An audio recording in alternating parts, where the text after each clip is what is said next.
Shalom, selamat pagi bagi keluarga besar Rema. Kembali lagi kita dalam program kita hari ini, Harinya Tuhan. Karena itu mari kita bersorak-sorai dan bersukacita di dalamnya. Segala persediaan Allah yang kita perlukan di sepanjang hari kita telah dicurahkannya karena Kristus Yesus. Mari kita bersukacita di dalam semua itu. Nah, kita akan bersama-sama kembali merenungkan firman Tuhan, dan sambil kita merenungkan firman Tuhan, kita membuka hati kepada Tuhan untuk senantiasa dibaharui oleh firman yang hidup itu. Mari kita bersama sejenak menyembah Tuhan dengan sebuah lagu.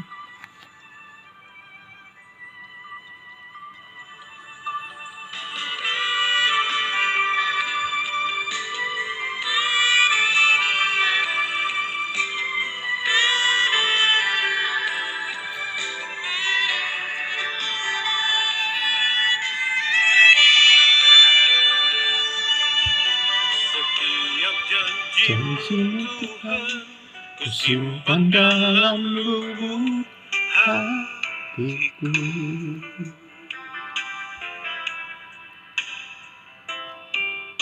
lewati setiap masalah, tiap tetes air mata dalam hidupku. Janjimu menopang hidupku, kasihmu menuntun langkahku dalam setiap waktu. Penolongku yang aku percaya.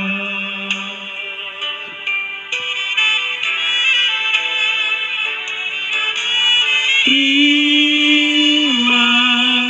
kasih buat kasih setiamu, penyertaanmu sempurna, janjimu tak pernah terlambat menolongku.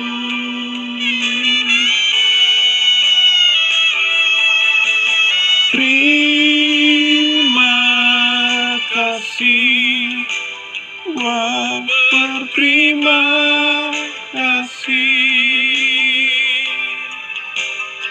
buat kasih setiamu di sepanjang hidupku.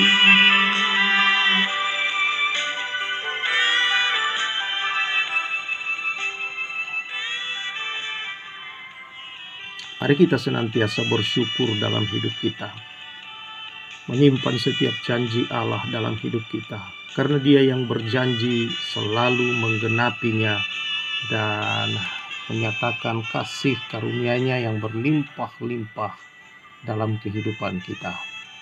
Mari kita berdoa. Tuhan, terima kasih karena Engkau Allah yang setia menyertai kami menikmati hari yang baru dalam sukacita dan sorak-sorai. Karena setiap hari ini adalah hari yang Tuhan yang jadikan untuk kami boleh menerima semua anugerah terbaik di dalam Kristus Yesus. Terima kasih berfirman bagi kami, karena firman itulah pelita bagi kaki kami. Dalam nama Yesus, amin. Kita masih berada pada kitab Kejadian pasal yang ke-8, dan saya akan membaca dari ayat yang ke-15. Demikian firman Tuhan. Berfirmanlah Allah kepada Nuh, keluarlah dari bahtera itu, engkau bersama istrimu, anak-anakmu, dan istri anak-anakmu, serta segala binatang yang bersama engkau, segala makhluk, burung-burung, hewan, dan segala binatang yang melata di bumi. Suruhlah mereka keluar bersama engkau supaya semuanya itu berkeriapan di bumi serta berkembang biak dan bertambah banyak di bumi. Lalu keluarlah Nuh bersama anak-anaknya, istrinya, dan istri anak-anaknya. Segala binatang liar, segala binatang melata, dan segala burung, semua yang bergerak di bumi, masing-masing menurut jenisnya, juga keluar dari bahtera itu.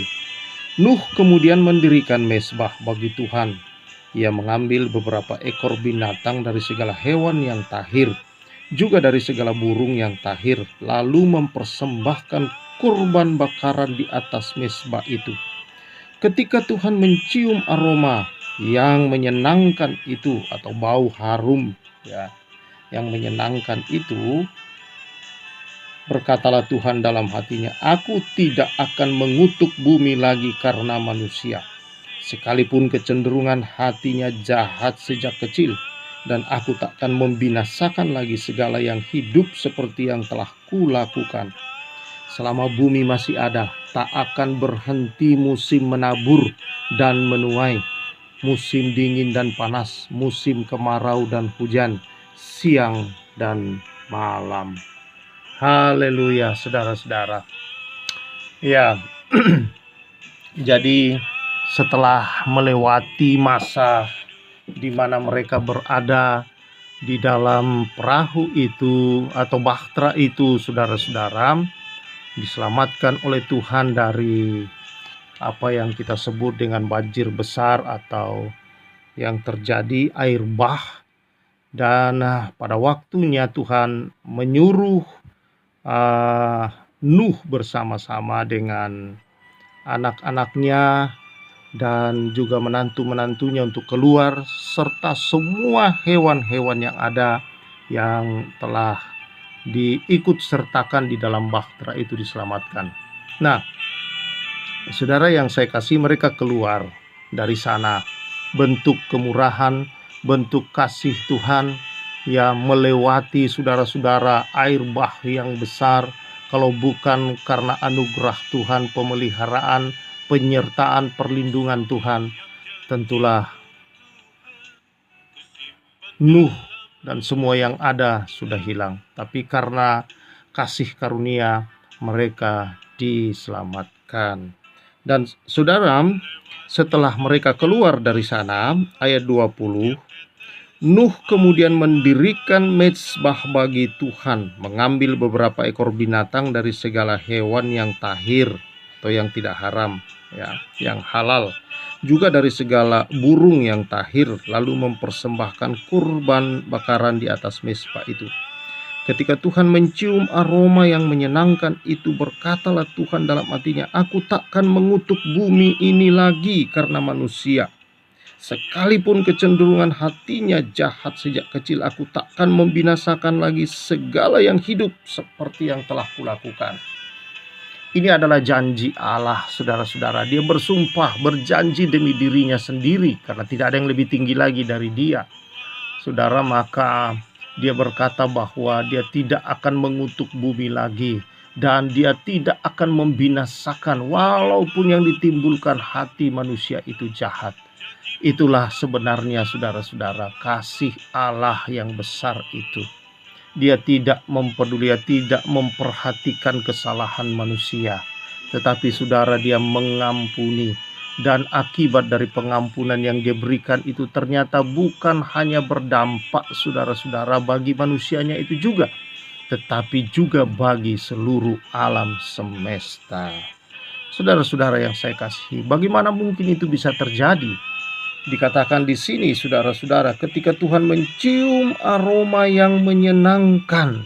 Ya, ada aroma yang menyenangkan dari korban yang bakaran yang diberikan atau dipersembahkan oleh Nuh. Saudara, ini berbicara kepada kita bahwa hanya korban, adanya korban persembahan di hadapan Tuhan, itu yang berbau harum. Dan itu yang menyenangkan bagi Tuhan. Dan itulah yang membuat Tuhan tidak bisa lagi, saudara, mengutuk atau menghukum bumi ini. Wow, saudara yang saya kasihi di dalam Tuhan Yesus Kristus, bukankah ini berbicara, saudara-saudara, korban yang harum? adalah Kristus Yesus.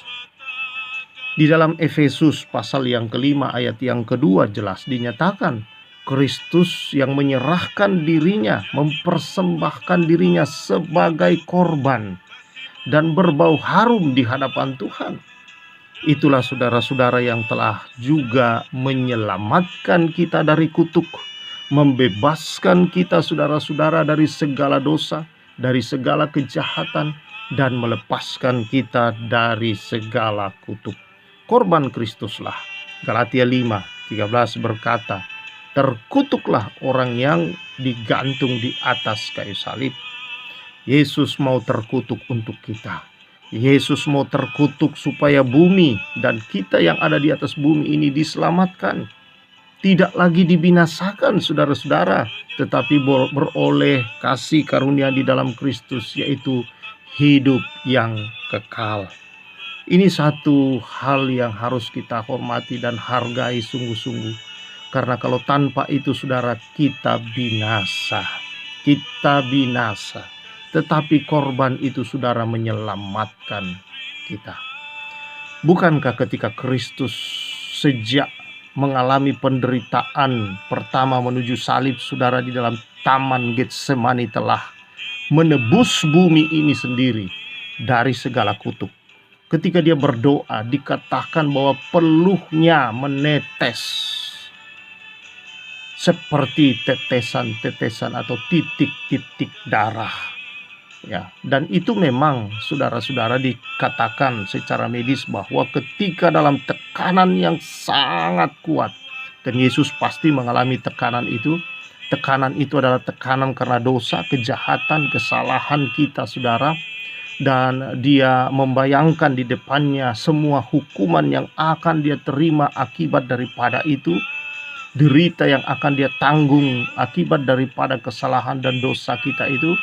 Maka saudara-saudara, itu telah mendatangkan secara manusia kegentaran, ketakutan yang amat sangat dalam dirinya, sampai Tuhan harus menghadirkan seorang malaikat menguatkan dia di sana.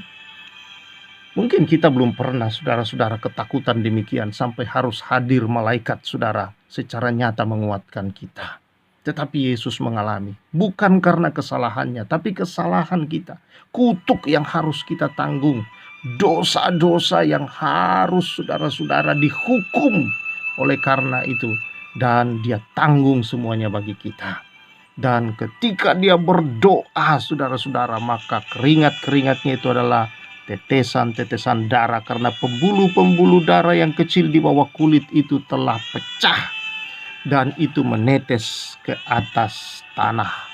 Saat itulah saudara terjadi bahwa tetesan-tetesan darah mematahkan kutuk atas tanah, dan ini membuat kita bersuka cita. Ini membuat kita bahwa pekerjaan saudara, apa yang saudara lakukan kalau itu di dalam Tuhan, itu bebas dari kutuk, diberkati. Di dalam itu ada berkat-berkat Allah. Karena itu bersyukur saudara dengan pekerjaan yang kita miliki, dengan apa yang Tuhan berikan dalam hidup kita. Karena itu semua saudara-saudara adalah berkat yang sudah bebas dari kutuk. Kalau engkau bersyukur dalam pekerjaanmu, dalam melaksanakan semua tugas-tugasmu, tidak ada beban, tidak ada saudara-saudara tekanan-tekanan, tapi ada sukacita. Oleh karena apa? Saudara tidak berada di bawah kuasa kutuk. Sehingga apa yang saudara hasilkan dalam hidupmu, besar kecil saudara-saudara, itu memberkati hidupmu, menjadi berkat bagi tubuhmu, menjadi berkat bagi keluargamu, rumah tanggamu saudara, dan selalu memuliakan Allah di dalamnya. Saudara-saudara yang saya kasihi di dalam Tuhan Yesus Kristus, korban Kristuslah yang telah menyelesaikan semua buat kita. Karena itu saudara banyak bersyukur kepada Tuhan. Bagaimana caranya saudara-saudara agar senantiasa kita melihat, membebaskan diri dari kutuk, mematahkan kutuk di hidup kita, dan melihat kelimpahan-kelimpahan Tuhan? Doa. Korban persembahan di sini saudara, korban kepada Allah adalah doa. Doa, di dalam doa-doa saudara kita mematahkan segala kutuk. Di dalam doa-doa karena kuasa ilahi atas hidup kita yang telah dikaruniakan Tuhan, maka segala kuasa kutuk Segala pekerjaan iblis kita hancurkan. Karena itu saudara-saudara, jangan lupa dalam hari-harimu untuk senantiasa memiliki hubungan baik dengan Tuhan di dalam doa. Tidak ada persoalan apapun yang terlalu sukar kalau saudara mau berdoa. Tidak ada saudara-saudara kuasa-kuasa apapun di dunia ini yang bisa mengalahkan saudara kalau engkau mau melawan dia di dalam doa. Karena dalam doa kita bersama Tuhan dalam hadiratnya untuk menghancurkan pekerjaan-pekerjaan iblis. Sehingga hari-hari kita adalah hari-hari yang penuh sorak-sorai dan sukacita. Karena kita mengawalinya bersama dengan Tuhan. Sehingga sepanjang hari kita dituntun, kita berjalan dalam pimpinan kasih karunia Tuhan. Nah itu saudara, dia sudah berkorban buat kita dan tidak bisa kita menandingi korbannya. Apa yang kita berikan kepada Tuhan. Dan waktu untuk berdoa pun saudara, berapa lama pun itu tidak akan pernah sebanding dengan apa yang Yesus telah berikan. Karena semua yang kita lakukan ini saudara, hanyalah menikmati hasil dari korban Kristus di atas salib. Kalau engkau mengalami banyak tekanan, banyak persoalan dalam hidupmu, ada banyak saudara yang engkau tidak bisa selesaikan, dan saya yakin hanya ada omelan-omelan kalau engkau tidak datang kepada Tuhan dalam doa. Di dalam doa kita tenang, di dalam doa kita damai, di dalam doa bersama Tuhan ada hikmat saudara untuk keluar dari setiap apa yang kita hadapi. Ada hikmat mengatur langkah-langkah hidup kita, mengatur semua apa yang ada di sekeliling kita, pekerjaan kita. Ada hikmat mengatur keuangan kita, ada hikmat saudara bagaimana mendapatkan segala berkat dan janji Allah dalam hidup kita. Kalau dia berjanji, maka dia tidak pernah mengingkari, karena dia bukan manusia. Saudara-saudara yang saya kasih, karena itu mari bawa hidupmu senantiasa di dalam doa. Mari kita berdoa. Tuhan, terima kasih apapun yang dihadapi anak-anak-Mu. Pagi ini kami berdoa kalau ada ikatan, ada kutuk-kutuk ya Tuhan, ada tekanan, intimidasi dari iblis, kami mau lawan dalam nama Yesus Kristus. Oleh kuasa darah Yesus, segala kuasa penyakit, segala kuasa-kuasa iblis yang menyerang lewat apapun, lewat penyakit, lewat persoalan ekonomi, lewat persoalan dalam rumah tangga, persoalan di pekerjaan, kami hancurkan pekerjaan si jahat, menolak dia yang menghalangi kami, dalam nama Yesus menyelesaikannya. Minta hikmat-Mu Tuhan, karena kuasa Roh-Mu ada pada kami lebih besar dari apapun di dunia ini. Roh Kudus memberi hikmat, Roh Kudus bekerja dengan kuasa, Roh Kudus yang berkarya dalam umat-Mu di dalam nama Yesus Kristus. Umat-Mu bersukaria sepanjang hari dan senantiasa menikmati segala berkat-Mu. Di dalam nama Yesus kami bersyukur. Amin. Mari keluarga besar Rema yang saya kasih dalam Tuhan, jalani hidupmu dalam kasih, kemurahan, dan berkat Tuhan. Saya Pastor Samuel menyampaikan salam restorasi.